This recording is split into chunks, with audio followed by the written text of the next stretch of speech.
Assalamualaikum warahmatullahi wabarakatuh. Waalaikumsalam warahmatullahi wabarakatuh. Bismillahirrahmanirrahim. Alhamdulillahi rabbil alamin. Wabihi nasta'inu ala umurid dunya waddin. Wassalatu wassalamu ala ashrafil anbiya'i wal mursalin Sayyidina wa maulana Muhammadin wa ala alihi wa ashabihil mujahidin at-tahirin, amma ba'du. Saudara-saudara kaum muslimin rahimakumullah, di dalam surah Al-Ankabut ayat 2 Allah subhanahu wa ta'ala memberikan peringatan. Ahasiban nasu ayyutraku ayyakulu amanna wa hum la yuftanun. Adakah manusia menyangka bahwa mereka akan dibiarkan saja mengucapkan amanna, dibiarkan saja mengatakan kami beriman kepada Allah, wa hum la yuftanun, padahal mereka belum diuji lebih dahulu. Ini berarti apabila seseorang sudah berani mengatakan amanna, kami beriman kepada Allah, maka hendaklah ia bersiap-siap untuk menghadapi ujian. Setelah ujian datang, barulah akan nampak nyata kadar dan kualitas keimanan yang dimiliki oleh seseorang. Timbul pertanyaan, mengapa orang yang beriman yang justru diuji oleh Allah Subhanahu wa ta'ala? Logikanya tentu ringan saja, bahwa yang mengikuti ulangan di sekolah tentu adalah anak-anak sekolah. Kalau tidak sekolah, tentu saja tidak perlu ikut ulangan. Makin tinggi kelasnya, makin berat soal ulangan yang diberikan kepadanya. Demikianlah dalam kehidupan beragama. Justru yang beriman, yang mendapat ujian dari Allah Subhanahu wa ta'ala, semakin tinggi nilai kualitas keimanannya, akan semakin berat ujian dan cobaan yang diberikan kepadanya. Nabi kita Muhammad sallallahu alaihi wasallam pernah pula memperingatkan. Beliau bersabda, "Inna asyaddal bala'i al-anbiya, thumma al-awliya, thumma al-ulama, thumma al-amsal fal-amsal, ubtuliyan nasu ala hasabi dini." Sesungguhnya ujian yang paling berat adalah yang telah diberikan Allah kepada para nabi-nabi. Di bawah itu adalah para aulia, kemudian para ulama, bertahap ke bawah dan ke bawah, diuji setiap orang menurut keteguhan dan kekuatannya berpegang kepada agamanya. Jadi semakin teguh kita berpegang kepada ajaran agama, semakin dekat kita dengan aturan-aturan agama, semakin berat ujian dan cobaan yang datang menimpa kehidupan ini. Maka persoalan inilah yang akan kita bicarakan pada pertemuan kali ini, tentang cobaan-cobaan yang datang menimpa kehidupan kita. Pokok persoalannya adalah surah Al-Baqarah ayat 155. Allah Subhanahu wa ta'ala menjelaskan jenis-jenis ujian yang diberikan kepada kita orang-orang yang beriman.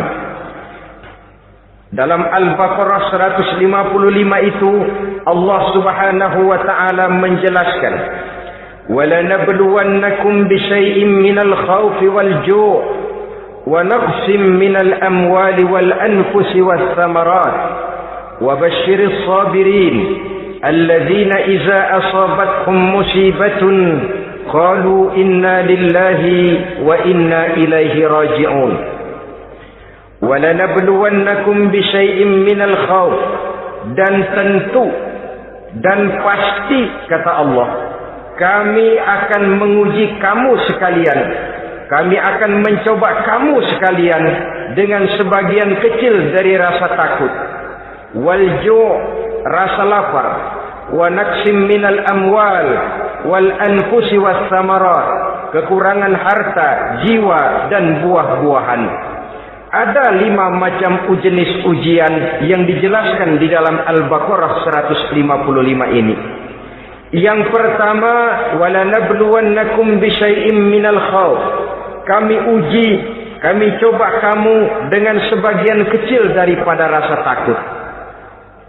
Setiap manusia terlahir dengan membawa 2 sifat. Yang kontroversil, akan disebut apa seseorang bergantung kepada sifat mana yang lebih menonjol di dalam dirinya. Tiap orang punya rasa berani, tiap orang punya rasa takut. Kalau beraninya lebih besar daripada takutnya, ia dinamakan pemberani. Tapi kalau takutnya yang lebih besar daripada beraninya, ia dinamakan penakut. Tapi yang jelas 2 sifat kontroversial ini memang ada dalam diri manusia. Akan diuji kamu sekalian dengan sebagian kecil daripada rasa takut. Takut yang kadang-kadang tidak beralasan. Yang kaya takut jatuh miskin, yang punya jabatan takut kehilangan kedudukan dan pengaruhnya, dan pada akhirnya yang hidup pun menjadi takut mati. Sesuatu yang sungguh tidak beralasan dan menimbulkan kegelisahan di dalam kehidupan. Mari kita lihat dampak yang ditimbulkan oleh rasa takut ini. Ada orang kaya yang takut jatuh miskin. Akibat rasa takutnya ini, pertama, ia menumpuk-numpuk harta sebisa-bisanya dengan menghalalkan segala macam cara. Tidak peduli halal haram, tidak ngerti hak batil, tidak tahu hak dan pantas dan ma'ruf munkar atau tercela. Yang penting ia bisa menumpuk-numpuk harta, menimbun-nimbunnya, tidak hanya cukup untuk dirinya sendiri. Kalau perlu anaknya sudah dipersiapkan untuk jadi orang kaya, cucunya disiapkan jadi orang kaya, anak cucunya, cucu-cucunya, seluruhnya. Dia takut jatuh miskin. Kemudian akibat dari rasa takut ini, ia pun terjebak ke dalam penyakit bakhil bin pelit alias kikir. Tidak sedikit pun tergerak hatinya untuk memberikan bantuan dan pertolongan kepada mereka yang memang memerlukannya. Termasuklah ia ke dalam apa yang diingatkan Allah, allazi jama'a malan wa addadahu yahsabu anna malahu akhlada. Orang-orang yang menumpuk-numpuk harta kemudian menghitung-hitungnya. Dia menyangka bahwa hartanya akan dapat mengekalkan kehidupannya di dunia ini. Dia menyangka hartanya akan dapat mengekalkan kebahagiaannya di dalam kehidupan ini. Maka kerjanya hanya menumpuk dan menumpuk, dan dia sangat takut untuk jatuh miskin. Saudara-saudara kaum muslimin rahimakumullah. Lalu yang kebetulan punya jabatan takut kehilangan kedudukan dan pengaruhnya. Maka ia akan melakukan segala cara dan jalan untuk menjaga keamanan dan ketenangan dari jabatan yang sedang didudukinya. Hilang kesadaran bahwa jabatan adalah amanah. Hilang pengertian bahwa kedudukan adalah alat untuk berbuat baik dan mengabdi kepada sesamanya. Yang ada pikirannya hanyalah bagaimana menjaga kedudukan dan pengaruhnya agar tetap ada dalam dirinya. Segala cara pun dilakukan dan kadang-kadang ia kehilangan kontrolnya. Kemudian pada akhirnya manusia pun dilanda oleh perasaan takut mati. Sungguh sangat tidak beralasan sama sekali. Karena mati adalah kewajiban dari semua yang bernama hidup. Dan Nabi mengingatkan, al-mautu babun fa kullun nasi dakhilu. Mati adalah merupakan satu pintu yang setiap orang akan masuk ke dalam pintu itu. Bahkan mati sesungguhnya bisa merupakan nasihat di dalam kehidupan kita. Beliau bersabda, taraktu fikum nasihataini, natiqan wa samitan. Aku tinggalkan kepada kamu 2 macam nasihat. Pertama, nasihat yang pandai bicara, dan yang kedua, nasihat yang diam saja. Sahabat bertanya, nasihat yang pandai bicara itu apa ya Rasul?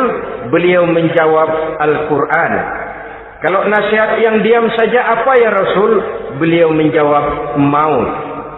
Saudara-saudara kaum muslimin rahimakumullah, yang kaya takut miskin, yang punya jabatan takut kehilangan kedudukan dan pengaruhnya, dan pada akhirnya yang hidup pun menjadi takut mati.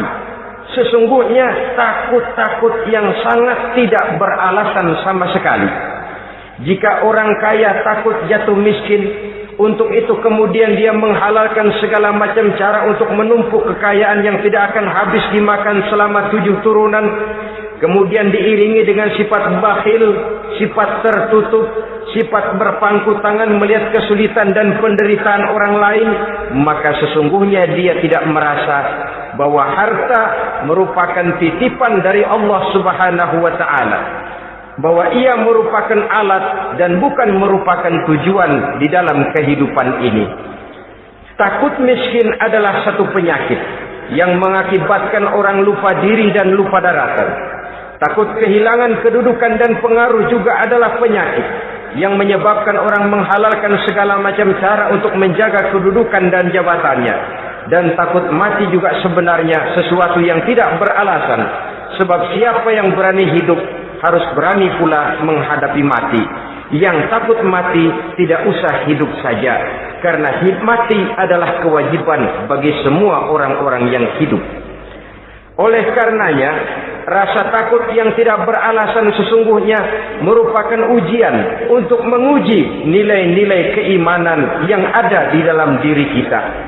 Orang kaya diuji dengan hartanya, pejabat diuji dengan kedudukan dan pengaruhnya, manusia hidup diuji dengan akan datangnya mati yang menjemput kehidupannya. Menghadapi ujian-ujian semacam ini, maka marilah kita menyadari, yang kaya tidak perlu takut miskin. Dari Allah harta itu datang, kepada Allah harta itu akan kembali. Yang punya kedudukan dan pengaruh tidak usah takut kehilangan kedudukan dan pengaruhnya, karena jabatan sesungguhnya merupakan amanah dari Allah Subhanahu wa taala yang harus digunakan dan dianggap sebagai kesempatan untuk berbuat kebajikan sebanyak-banyaknya. Saudara-saudara kaum muslimin rahimakumullah, ini bagian pertama dari ujian-ujian yang ada dalam Al-Baqarah 155. Walanabluwannakum bisyai'im minal khauf. Kami akan uji, kami akan coba kamu dengan sebagian kecil daripada rasa takut.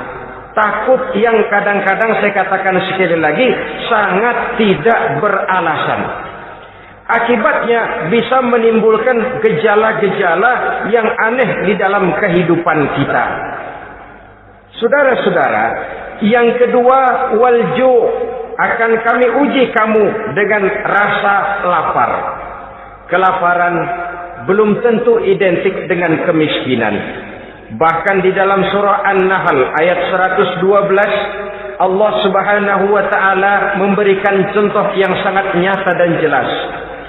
وَضَرَبَ اللَّهُ مَثَلًا قَرْيَةً كَانَتْ آمِنَةً مُطْمَئِنَّةً يَأْتِيهَا رِزْقُهَا رَغَدًا مِنْ كُلِّ مَكَانٍ فَكَفَرَتْ بِأَنْعُمِ اللَّهِ وَأَذَاقَهَا اللَّهُ لِبَاسَ الْجُوعِ وَالْخَوْفِ بِمَا كَانُوا يَصْنَعُونَ. Allah memberikan contoh bagaimana keadaan satu negeri yang makmur, aman, tenang, tentram. Rezekinya datang dari segala arah. Fakafarat bi an'umillah, tapi sayang sekali penduduknya kufur dengan nikmat yang diberikan Allah Subhanahu wa taala kepada mereka. Akibatnya fa azaqahallahu libasal ju'i wal khauf. Allah timpakan kepada mereka kelaparan dan ketakutan bima kanu yasnaun, sebagai akibat dari apa yang telah mereka lakukan. Marilah kita melihat contoh dalam Al-Quran ini untuk mengadakan introspeksi di dalam diri dan kehidupan kita masing-masing. Adalah satu keberuntungan bahwa kita sebagai manusia dijadikan Allah sebagai khalifahnya di permukaan bumi ini, yang ditugaskan untuk membudidayakan alam mengelola dan mengambil manfaatnya bagi sebesar-besar manfaat di dalam kehidupan kita. Dijadikannya bumi untuk tempat tinggal kita sebagai hamparan di mana segala fasilitas dan kebutuhan hidup kita tersedia. Tinggal lagi kita pandai-pandai mengelolanya. Apalagi buat kita Muslim yang tinggal di persada Nusantara tercinta Indonesia ini. Satu negara yang orang katakan untayan jamrut khatulistiwa, yang hijau ranau subur makmur, melahirkan slogan dengan kata gemah rifah loh jenawi toto tentrem kerto raharjo. Negara yang demikian subur, negara yang demikian indah, negara yang demikian hijau ranau ini, apabila kita terkena fakafarat bi an'umillah, kufur kepada nikmat yang diberikan oleh Allah kepada kita, dia tidak akan mendatangkan ketenangan, dia tidak akan mendatangkan kesejahteraan, bahkan akan sangat boleh jadi akan menimbulkan kekacauan, ketidaktenangan dan kelaparan di tengah negara yang subur makmur. Inilah yang sangat menyedihkan. Kenapa ini bisa terjadi? Fakafarat bi an'umillah, orang kufur terhadap nikmat yang diberikan Allah Subhanahu wa taala. Diberikan negara yang subur, makmur, indah, hijau ranau, tapi dikelola dengan cara yang brutal dan membabi buta. Menguras sumber daya alam melampaui sebagaimana yang seharusnya, sehingga memperkosa keadaan alam itu sendiri. Hutan dan belukar yang ditebangi secara liar dan sembarangan akan melahirkan gurun-gurun pasir yang gersang dan tandus, sehingga dengan demikian maka akan mengakibatkan malapetaka bagi kehidupan manusia itu sendiri. Begitu juga percobaan-percobaan ilmu pengetahuan yang mengundang dan mengandung reaktor-reaktor nuklir akan memberikan luka kepada alam itu sendiri, yang mengakibatkan akan kembali kerugian kepada makhluk bernama manusia. Saudara-saudara kaum muslimin rahimakumullah. Jadi dengan demikian, di dalam satu negara yang subur, hijau, ranau dan makmur, bisa saja terjadi kelaparan apabila kita ingkar, tidak mau bersyukur terhadap nikmat yang diberikan Allah kepada kita. Kita kelola alam ini seenak perut kita saja dengan tidak memikirkan akibatnya di kelak kemudian hari nanti. Kita ambil satu contoh. Orang-orang tua kita dulu pada umur 60 tahun, 70 tahun, kalau dia menanam kelapa, orang lalu bertanya, kakek nanam kelapa untuk siapa nanti? Apa jawabannya? Untuk anak cucu saya. Umur 60 tahun atau umur 70 tahun, ia masih menanam pohon kelapa. Untuk apa katanya? Untuk anak cucu saya di belakang kemudian hari nanti. Orang yang bisa menanamkan sesuatu untuk generasi yang akan datang, itulah orang tua yang bijaksana. Tapi orang yang menanam sesuatu hanya untuk kepentingan dirinya sendiri saja, maka itulah orang yang hanya mementingkan diri sendiri atau orang egois. Tapi lebih celaka lagi, orang yang mau melakukan sesuatu yang akan meninggalkan akibat bagi generasi yang akan datang, akibat yang tidak baik, itulah orang yang aniaya, orang yang zalim di dalam kehidupan kita. Bumi, tempat di mana kita manusia tinggal, bukan satu wujud yang tanpa batas. Pernahkah kita membayangkan cuma satu bumi untuk dihuni oleh 5 miliar lebih dari makhluk bernama manusia, yang kadang-kadang pertumbuhan sarana untuk menunjang kehidupan tidak sepesat pertumbuhan jumlah makhluk bernama manusia itu sendiri. Oleh karena itu kita dituntut untuk pandai-pandai mengelola, membudidayakan alam ini dengan tetap menjaga keseimbangannya, sehingga bahaya kelaparan yang merupakan ujian di dalam kehidupan, insya Allah tidak akan kita temukan di dalam kehidupan kita. Saudara-saudara kaum muslimin rahimakumullah, ini kelaparan dalam artian sebagai satu bangsa. Bisa juga kelaparan dalam artian dalam kehidupan pribadi daripada manusia. Hidup ini, kata orang, berjalan bagaikan roda pedati. Sekali tempo naik kita ke atas, lain saat turun kita ke bawah. Ada saatnya kita jaya, ada saatnya kita pun mengalami kemunduran. Oleh karena itu, pasang surut kehidupan ini membuat orang seharusnya sadar bahwa pasang surut itu tidak harus menyebabkan pasang surutnya dia di dalam melaksanakan ibadahnya kepada Allah Subhanahu wa ta'ala. Kelaparan boleh jadi memang merupakan ujian untuk menguji nilai-nilai keimanan seseorang. Apabila dalam kondisi lapar imannya mantap, imannya teguh, imannya kuat, maka dalam kondisi di mana perutnya tidak lapar, tentu iman itu akan lebih bertambah mantap lagi. Kalau orang perutnya kenyang, kalau orang perutnya berisi penuh, lalu imannya stabil, kemudian pada saat kelaparan imannya pun mengalami penurunan, maka di situ nyata, di saat dia diuji dengan kelaparan, kualitas imannya ikut menyurut, mundur ke belakang, dan mengalami proses degradasi, proses peluncuran dan penurunan. Oleh karenanya, marilah kita menyadari Allah Subhanahu wa ta'ala senantiasa memberikan yang terbaik kepada kita bersama. Kelaparan, apabila kita terima dengan sikap lapang dada, tidak akan menyebabkan kita menjadi berbuat nekat. Tetapi kita tetap dalam kontrol, tetap dalam keadaan yang stabil, tidak keluar dengan melakukan perbuatan-perbuatan yang negatif.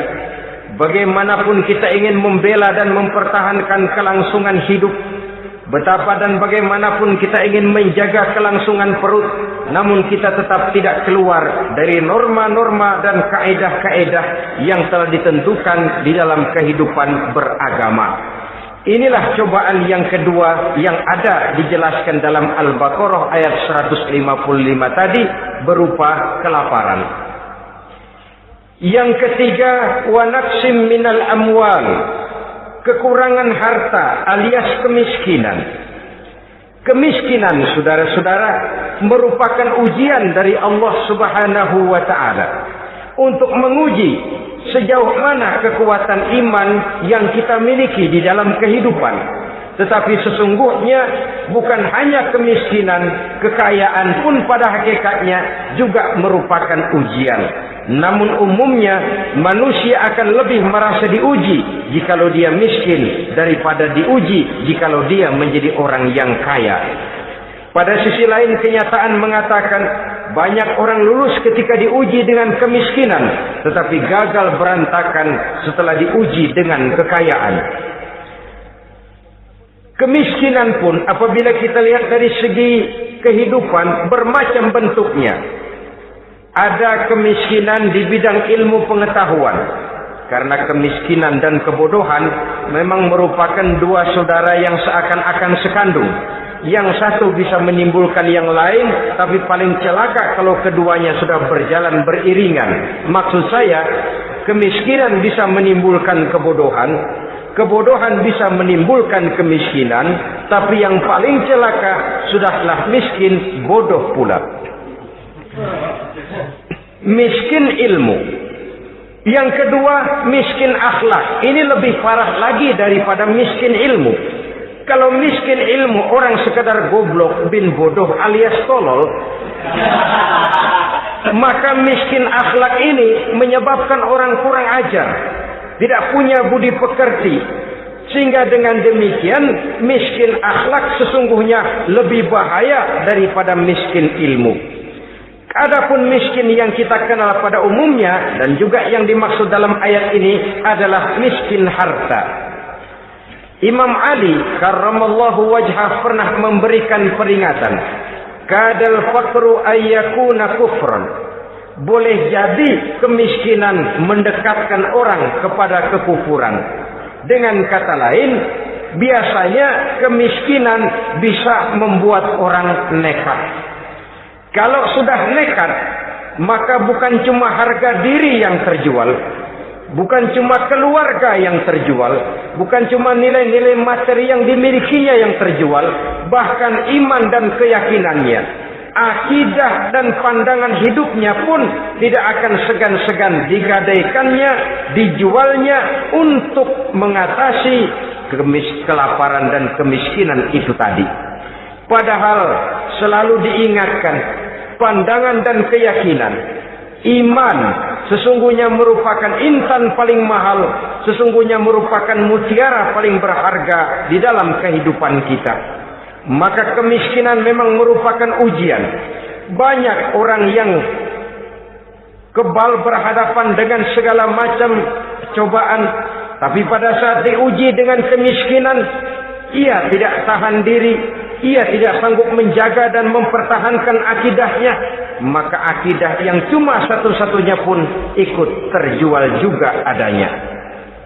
Saudara-saudara kaum muslimin rahimakumullah, mari kita menelusuri bahwa sesungguhnya Nabi menyatakan, ajaban li amril muslim, inna amrahu kullahu lahu khair. Aneh kata Nabi, aku heran kata Nabi, urusan orang Islam ini sesungguhnya semuanya baik. Baik bagaimana? Kalau dia kaya, dia bersyukur, dan itu baik. Kalau dia miskin, dia bersabar, itu juga baik. Jadi kaya bagi orang Islam baik, miskin bagi orang Islam juga baik.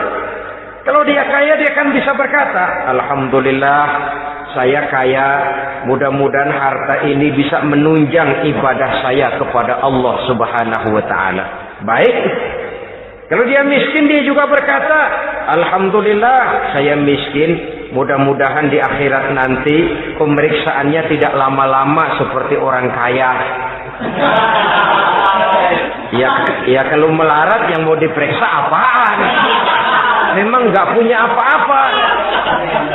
Yang kaya boleh jadi pemeriksaannya rada surat, banyak sikutannya. Saudara-saudara kaum muslimin, dua persoalan ini baik kalau kita tidak salah terima. Mana yang lebih baik? Tentu yang lebih baik menjadi orang kaya yang bersyukur. Dan itu memang wajar. Kaya syukur, miskin sabar. Yang luar biasa kalau mau tahu, miskin syukur. Kalau kaya syukur memang mestinya. Miskin sabar, ya mestinya lah. Miskin kagak sabar mau kemana? Tapi yang luar biasa sesungguhnya miskin syukur. Syukur bagaimana? Ya seperti saya katakan tadi, alhamdulillah, mudah-mudahan di akhirat nanti pemeriksaannya tidak lama seperti orang yang kaya.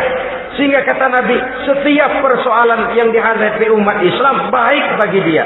Miskin baik, kaya baik, asal orang tidak salah terima. Tapi sebaliknya, kalau salah terima, kaya lupa diri, miskin lupa daratan. Pada posisi di mana dia sebenarnya tidak bisa menerima kenyataan dengan baik, akhirnya kehilangan kontrol. Saudara-saudara kaum muslimin rahimakumullah. Karena itu pada pertemuan kali ini saya ingin mengajak kita bersama.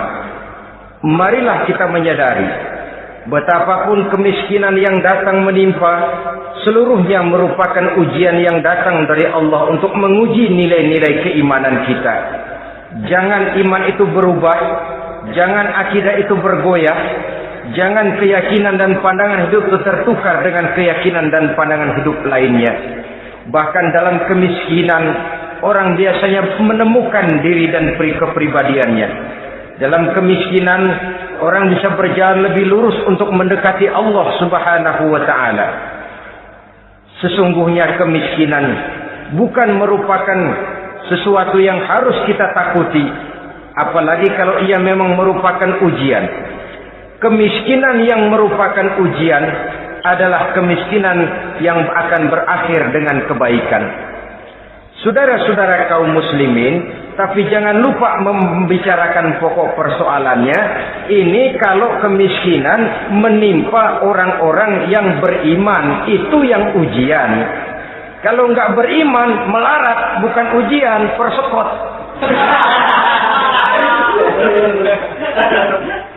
Nah, orang lalu bertanya, Pak, kalau orang kafir kaya bagaimana? Nah, begini saudara-saudara, dalam agama itu ada yang disebut nikmat, ada yang disebut istidraj. Kalau nikmat itu hanya diberikan kepada hamba-hamba yang beriman. Kalau istidraj itu diberikan kepada siapa saja yang mau berusaha. Tidak soal dia beriman atau tidak. Tidak soal dia mau bersujud atau tidak. Asal dia berusaha, dia dapat. Itu yang dinamakan istidraj. Seperti orang mancing ikan, mesti diberikan umpan. Setelah umpan itu dimakan, tidak langsung ditarik, tapi diulur dulu.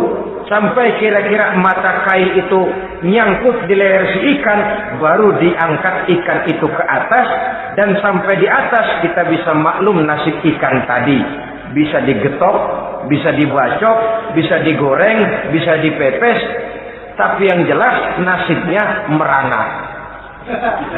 Maka kalau ada orang makin jauh dari agama, makin kaya, makin tidak mau sholat, makin berlimpah hartanya, saudara tidak usah heran, cukup dalam hati saja, ikan lo. Jangan keras-keras, marah dia.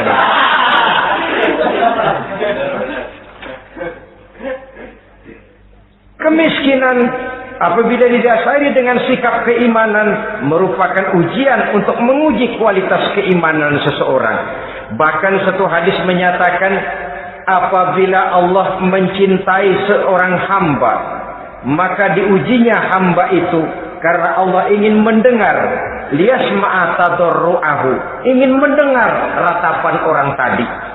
Sama juga kita, kadang-kadang karena cinta benar kepada anak kita yang mungil, suatu saat kita ingin mendengar dia nangis, kita cubit dia. Bukan karena gemes, bukan karena benci, ingin mendengar nangisnya kok indah begitu. Saudara-saudara kaum muslimin rahimakumullah. Jadi jangan sampai ada pertanyaan, saya kan sembahyang rajin banget, kenapa miskin ya? Apabila sekali lagi didasari dengan sikap keimanan, maka kemiskinan merupakan ujian. Dan tentu anak sekolah itu kalau lagi ujian berat, capek, sakit hati, peras keringat, banting tulang, kepanasan, kehujanan, kenikmatan baru akan dia rasakan pada saat terima rapot pengumuman kenaikan kelas.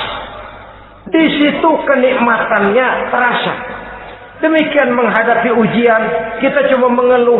Kenapa ada rasa takut? Kenapa kelaparan? Kenapa kemiskinan? Di balik semua itu, apabila kita sudah merasakan naik kelas, akan terasalah kenikmatannya. Itu ujian yang ketiga. Yang keempat yang diceritakan dalam Al-Baqarah 155, wal anfus ay wa naqsim minal anfus, kekurangan jiwa atau kematian. Saudara-saudara, yang hidup takut mati, padahal semua makhluk hidup harus berani mati. Bagaimanapun takutnya kita kepada mati, bisakah kita menghindarkan diri dari dia? Bagaimanapun kita tidak ingin bertemu malaikat maut, kemana kita akan lari bila dia datang mengetuk pintu? Bagaimanapun kita ingin menghindar dari pertemuan dengannya, kemana kita akan lari apabila dia sudah datang hendak menjemput nyawa? Karena itu memang ada satu prinsip yang dijelaskan oleh para ulama kita, iskariman au mut syahidan. Mati dan hidup dua hal yang tidak terpisahkan. Oleh karenanya, kalau memang hidup, hiduplah secara mulia. Kalau mati, matilah secara syahid. Hidup mulia atau mati syahid. Jangan terbalik. Hidup sia-sia, mati konyol. Nilai yang tidak ada artinya. Alangkah nikmatnya hidup yang berisi kemuliaan, dan alangkah indahnya mati dalam nilai syahid. Saya ingin menyegarkan ingatan saudara-saudara kepada sikap Nabi Allah Ismail alaihi salam ketika menghadapi keputusan dari Allah Subhanahu wa taala memerintahkan Nabi Ibrahim alaihi salam untuk menyembelih leher anaknya Ismail, yang ini berarti adalah kematian. Ketika datang perintah untuk menyembelih leher Nabi Ismail, Nabi Ibrahim berkata kepada putranya, "Ya bunayya inni ara fil manami anni azbahuka fanzur maza tara." Ananda Ismail, ayah mimpi diperintah oleh Allah untuk menyembelih lehermu. Menurut pendapatmu bagaimana mimpi ini nak? Laksanakan atau tidak usah? Saya tidak sanggup membayangkan. Anak cuma satu-satunya. Sudah lama diharapkan. Si buah hati, belahan jantung, pelanjut cerita, penerus sejarah. Ketika anak ini sedang lucu-lucunya, turun perintah untuk menyembelihnya. Ya, kalau anak kita banyak, turun perintah potong leher anakmu, mungkin kita bisa pilih yang mana yang rada bandelan nih.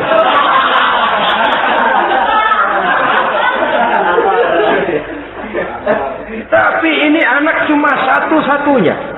Lucu, sudah lama diharapkan. Dan memang itu juga merupakan ujian kepada Nabi Allah Ibrahim. Seolah-olah Allah berkata, "Hai Ibrahim, dahulu sebelum kau punya anak, kau memang cinta kepadaku. Sekarang setelah kau punya anak, masuk rasa cinta anak ke dalam hatimu. Buktikan Ibrahim, mana yang lebih besar, cintamu kepadaku, kata Allah, atau cintamu kepada anakmu. Sembelih leher anakmu." Ternyata kemudian sejarah menyatakan Nabi Ibrahim cinta kepada Allah, beliau pun cinta kepada putranya. Tapi cintanya kepada Allah lebih besar daripada cintanya kepada putranya. Sehingga ketika turun perintah penyembelihan, itu pun dilaksanakannya, tapi tetap musyawarah dulu. Yakin itu memang perintah Allah, beliau toh mengajak dialog putranya.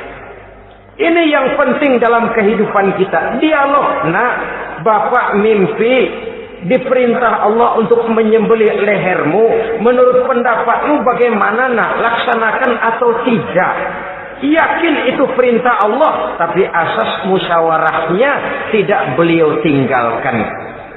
Walaupun yakin orang tua berbuat untuk kebaikan anak, alangkah baiknya anak diajak bicara. Sehingga dengan hasil pembicaraan ini nanti kita akan mengerti gejala perkembangan dan kemauan dari jiwa si anak tadi. Saudara-saudara kaum muslimin, apa jawaban Nabi Allah Ismail yang ketika itu masih remaja? Beliau menjawab, "Ya abatif al-ma tu'mar, satajiduni insyaallahu minas sabirin." Bapak, jikalau memang ini memang perintah Allah, laksanakan saja Bapak. Tidak usah ragu. Mudah-mudahan nanti Bapak akan menemukan saya termasuk ke dalam golongan orang-orang yang sabar. Ini pantulan doa Nabi Ibrahim dahulunya ketika meminta seorang keturunan yang merupakan anak yang soleh. Jawaban dari anak yang soleh. Kalau memang ini perintah Allah Bapak, laksanakan saja. Saya insya Allah termasuk ke dalam golongan orang-orang yang sabar. Kalau Allah memerintahkan Bapak untuk menyembelih leher saya, silahkan Pak. Saya ikhlas, saya ridho, saya rela untuk memenuhi perintah Allah Subhanahu wa ta'ala. Ini jawaban anak soleh. Sebab itu sering saya katakan, kalau kita cuma punya anak pintar tidak soleh, mungkin jawabannya nggak begini. Nak, Bapak diperintah motong leher kamu, nak, bagaimana pendapatmu? Mungkin dia jawab, Bapak aja yang Tuhan, Pak.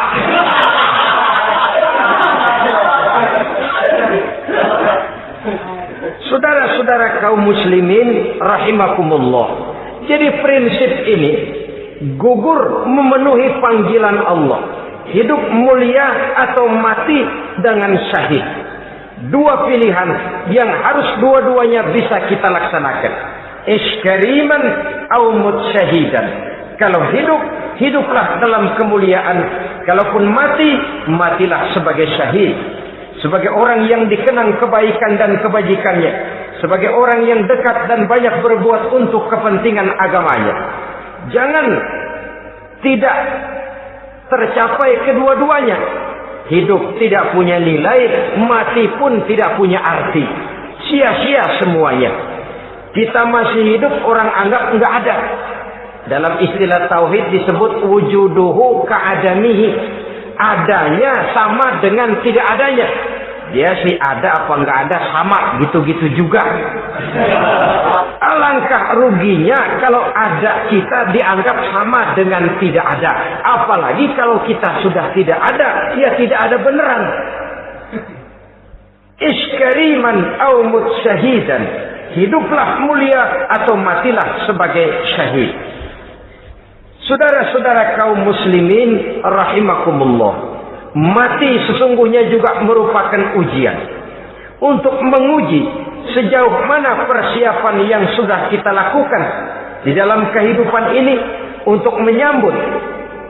Dan tidak cuma sekedar untuk menyambut, tapi juga untuk mengarungi kehidupan sesudah kematian itu sendiri. Sebab kematian bukan akhir dari segalanya. Kematian cuma satu pintu di mana kita akan masuk dan akan berjalan kembali menelusuri fase-fase kehidupan yang telah ditentukan oleh Allah Subhanahu wa taala. Saudara-saudara kaum muslimin rahimakumullah. Pembicaraan tentang kematian ini pun bisa kita evaluasi. Ada yang takut mati usahanya, ada yang takut mati karirnya, ada yang takut mati rezekinya, ada yang takut mati batinnya, ada yang takut mati jasmaninya, dan lain sebagainya. Seluruh ketakutan kepada kematian itu memang merupakan hal yang wajar. Ada yang takut mati usahanya, ada yang takut mati karirnya, ada yang takut mati rezekinya. Tapi kalau ketakutan itu lalu melahirkan perbuatan-perbuatan negatif yang menimbulkan penyimpangan, itu sudah di luar dari yang seharusnya. Kematian merupakan ujian. Menghadapi segala macam ujian termasuk kematian ini akan kita bicarakan pada bagian penutup nanti.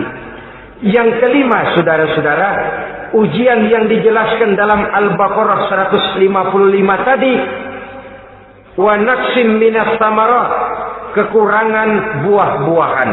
Kekurangan buah-buahan bisa berarti paceklik. Ini juga bisa diakibatkan oleh apa yang dijelaskan dalam An-Nahl 112 tadi. Orang kufur kepada nikmat yang diberikan Allah Subhanahu wa taala. Orang jauh dari petunjuk-petunjuk agama, merasa segala persoalan bisa dipecahkan dengan kemampuan otaknya, hilang rasa ketergantungannya kepada Allah Subhanahu wa taala. Maka usahanya bisa berakhir dengan yang tidak diharapkan. Sudah bikin target, tahun ini kita bakal panen raya besar. Tahu-tahu tikus ngamuk. Habis padi digarap oleh tikus, panen bisa gagal. Bahkan beberapa tahun yang lalu kita masih ingat bagaimana ulat-ulat menyerbu pohon-pohon jambu. Ribuan batang pohon jambu, ribuan pohon-pohon jambu itu mati. Lalu jambu-jambu itu tidak bisa lagi dimanfaatkan dalam kehidupan. Tikus yang menyerbu sawah, ulat yang menyerbu pohon-pohon jambu, angin topan, puting beliung, gempa bumi, itu sudah proses-proses di luar kemampuan manusia untuk mendeteksinya. Disinilah manusia harus sadar bahwa setelah ia berusaha dan berusaha sesuai dengan keterikatannya kepada hukum alam, kepada sunnatullah, maka ia harus punya sandaran vertikal kepada Allah Subhanahu wa taala. Agar bila usahanya berhasil, dia tidak lupa diri dan lupa daratan. Dan apabila usahanya kemudian ternyata gagal, dia tidak menjadi putus asa, buruk sangka, sempit hati, cuplik pandangan. Cobaan datang dari Allah Subhanahu wa taala berupa kekurangan buah alias paceklik. Saudara-saudara, menghadapi cobaan dan ujian yang saya katakan tadi. 5 macam ini, apa konsepnya, apa jalan keluarnya?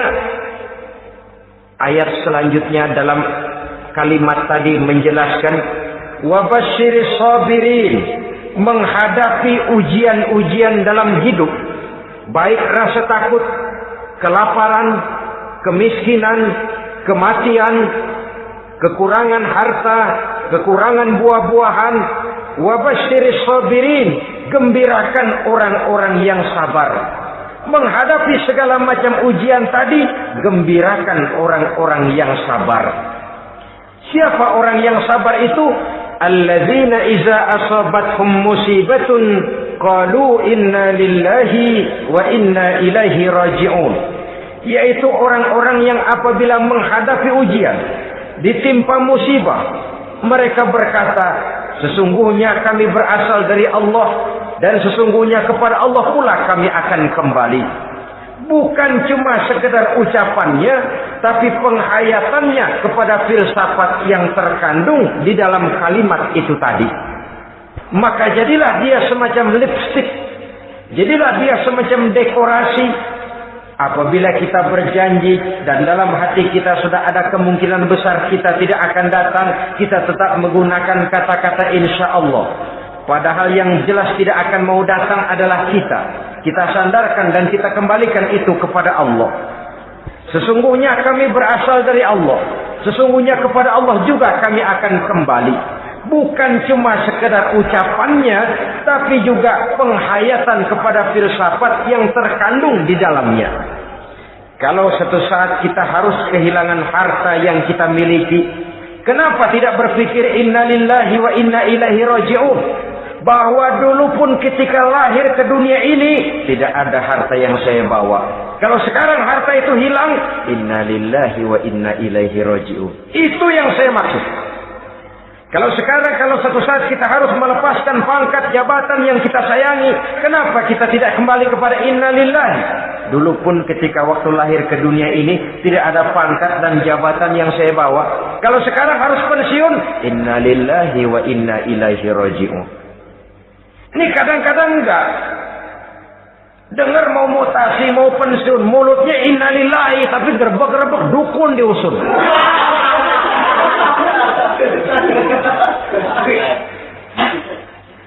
Keluarganya meninggal, mulutnya innalillahi, tapi nangisnya tetap nggak mau berhenti. Bukan cuma sekedar ucapannya, tetapi penghayatan kepada nilai dan filsafat yang terkandung di dalam kalimat innalillahi itu.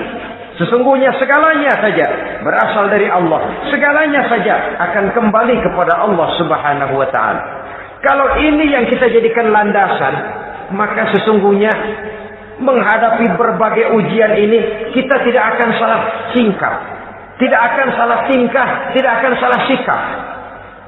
Kalau sudah ini dasar dan fondasi yang menjadi landasan tempat di mana seluruh cobaan datang bertumpuk, segalanya datang dari Allah, segalanya akan kembali kepada Allah, maka betapapun bertumpuk ujian datang menimpa, rasanya tidak akan lagi membuat kita goyah, karena fondasi tempat kita berdiri sudah demikian kokoh dan kuatnya.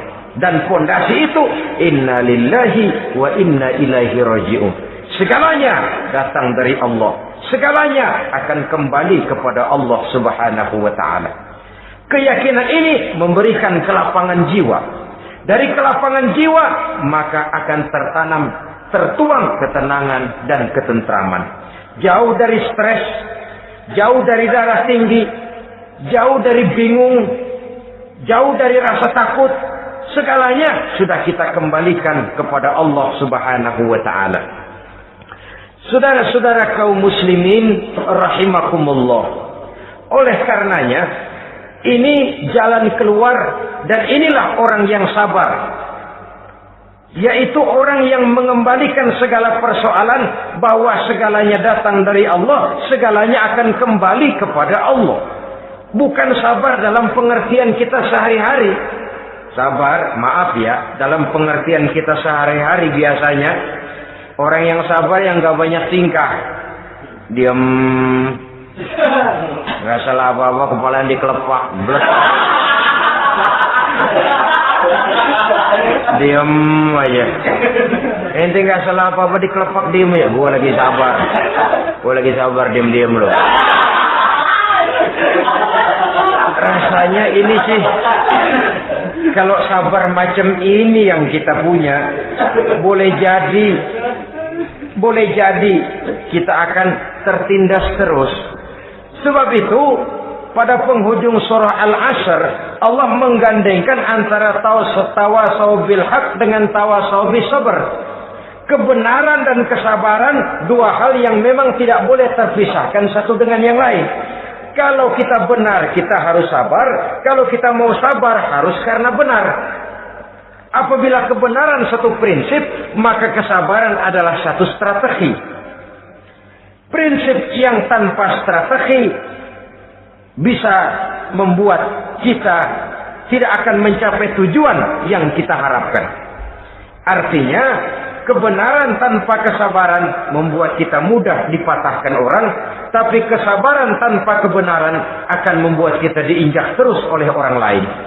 Karena itu, kalau yakin kita benar, harus sabar. Kalau mau bersabar, harus karena benar. Dalam hal ini, sifat sabar yang dicontohkan oleh Rasulullah Sallallahu Alaihi Wasallam sungguh memang merupakan jadi panutan. Sepanjang persoalannya adalah persoalan pribadi, sepanjang pribadi beliau yang dihina, sepanjang pribadi beliau yang dicaci maki, beliau biasanya bisa mengendalikan diri. Tapi kalau sudah agama masalahnya, maka beliau pun tidak segan-segan mencabut pedang, maju ke medan perang. Bukan untuk memaksakan agama dan keyakinan, karena agama dan keyakinan memang tidak bisa dipaksakan, tapi untuk menjaga, membela dan mempertahankan agama dari hinaan, cemoohan dan caci maki orang lain. Yang kita lakukan sebaliknya. Kalau pribadi kita yang dihina, marahnya 17 langit. Tapi kalau sudah agama dicaci maki orang, agama dihina orang, agama diremehkan orang, biarin dah, masih banyak ustaz. Cuma masalah ustadkah agama itu? Cuma urusan kiai kah agama itu? Tidak. Agama itu urusan setiap pribadi muslim. Ya dia jadi pengusaha, ya dia jadi pejabat, ya dia jadi seniman, ya dia jadi teknokrat, ya dia jadi ekonom, ya dia jadi pakar di berbagai bidang. Agama adalah masalah setiap kita. Kalau pribadi Nabi yang dicaci, pribadi yang dihina dan dicemoohkan orang, beliau mengendalikan diri. Tapi kalau sudah agama taruhannya, beliau tidak segan-segan cabut pedang, maju ke medan perang. Sabar tapi pada tempatnya. Sabar tidak dalam artian diam, ndelohom, ayem-ayem, nggelenggem, menunggu embun yang turun dari langit. Emang lagi lapar, sabar aja. Nggak usah makan, nanti juga waktunya Tuhan kasih kenyang-kenyang. Kalau sabar macam ini yang kita pakai, lapar terus dah. Emang giliran sakit, sabar aja. Nggak usah berobat, nanti juga waktunya baik, sembuh. Mati terus dah.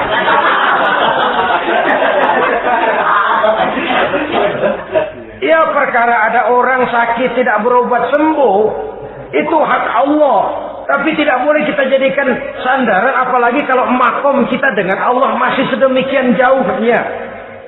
Itu hanya ucapan dari orang-orang yang makom dia dengan Allah itu sudah tidak ada jarak. Permohonannya dipenuhi, kehendaknya dituruti, sebab dia dengan Allah sudah sedemikian dekatnya. Kalau kita masalahnya, yang antara kita dengan Allah ini dilapisi oleh dosa dan kesalahan yang kita kerjakan sendiri, rasanya kita masih harus banyak berbuat sesuai dengan keterikatan kita kepada sunnatullah itu. Orang yang sabar adalah orang yang sadar kepada hakikat dan filsafat yang terkandung di dalam kalimat inna lillahi wa inna ilaihi raji'un. Segalanya datang dari Allah, segalanya pun akan kembali kepada Allah. Harta yang hilang tidak membuat kita gundah, pangkat yang harus kita tanggalkan tidak membuat kita kecil hati, dan tidak akan meninggalkan medan pengabdian. Kenapa? Kita cuma menganggap itu satu titipan. Lain kalau kita anggap itu punya kita, jabatan punya kita. Nah, itu yang kita suka wangkeng. Saudara-saudara kaum muslimin, kesimpulannya, banyak cobaan-cobaan dalam hidup. Yang dibicarakan dalam Al-Baqarah 155 ini sebagian kecil dari rasa takut, kelaparan, kemiskinan, kematian, dan kekurangan buah-buahan. Menghadapi segala macam ujian tadi, kembalilah kita kepada dasar inna lillahi wa inna ilaihi raji'un. Segalanya datang dari Allah, segalanya pun akan kembali kepada Allah. Semoga dengan sikap ini kita akan lapang dada menghadapi ujian, dan akan semakin tangguh iman dan akidah kita menghadapi cobaan yang datang menimpa. Inilah pertemuan pada kali ini, semoga ada manfaatnya. Terima kasih atas segala perhatian, mohon maaf atas segala kekurangan. Usikum wa nafsi bitaqwallah. Wassalamualaikum warahmatullahi wabarakatuh. Waalaikumsalam.